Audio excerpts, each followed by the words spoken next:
Bonjour à tous et bienvenue dans ce nouvel épisode de La Minute Film qui va être consacré à Ouija. Pour commencer, le Ouija est un jeu de société utilisé pour des séances de spiritisme. Elle se pratique généralement en petit comité et chacun des participants pose deux de leurs doigts sur la goutte, une sorte de flèche qui se dirige vers des lettres formant des mots, à savoir oui, non, au revoir. À cet instant, si un esprit est présent, la goutte se déplace toute seule pour répondre aux questions des participants, donc communiquer avec l'au-delà. Parlons maintenant du film L'histoire de Len, une adolescente qui a tragiquement perdu sa meilleure amie Debbie suite à un soi-disant suicide.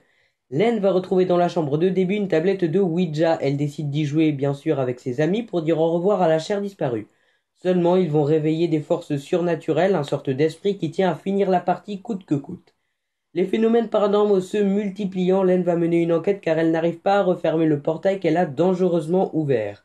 Mais elle ignore qu'elle va vite connaître le même sort que celle qui les a initiés au jeu de Ouija, le tout avec les clichés habituels des films d'horreur. Eh bien, qu'en dire, le film assez haut et assez bas. Certes, je ne vous parle pas d'un grand film, mais le scénario est plutôt bon. Mais à vrai dire, je trouve que Ouija est un peu trop sous-estimé. Je vais aborder ma critique avec la question emblématique quand je parle d'un film d'horreur. Est-ce que ça fait peur? Eh bien, l'horreur s'appuie uniquement sur le jumpscare, traduction, les effets de surprise. Le jumpscare est très à la mode dans le film d'horreur, et c'est toujours le même schéma. Un long silence, et boum, il nous envoie la sauce. Quand on a vu ça 1000 fois, on sait à quoi s'attendre. Je n'irai pas jusqu'à dire que le film ne fait pas peur. Il a ses quelques moments d'angoisse. Mais j'attends tout de même un renouvellement dans les films d'horreur, sur leur technique de nous surprendre.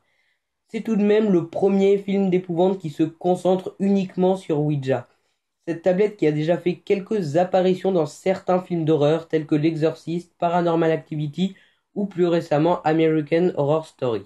Réalisé par Still White, sa réalisation est faite un peu minimalement, rien de vraiment très surprenant, même pas les jumpscares, avec au casting Olivia Cooke qui avait déjà joué dans la série Bates Motel, le préquel de Psychose, puis également Anna Koto et Darren Kagazov. Les acteurs sont limite transparents.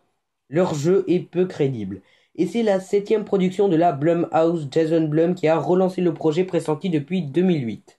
Bon, je n'irai pas jusqu'à dire que Ouija est un mauvais film, il se réserve seulement aux accros au genre. Il repart donc avec un 6 sur 10 car il souffre néanmoins de quelques défauts et de plusieurs clichés déjà trop vus dans les films d'horreur.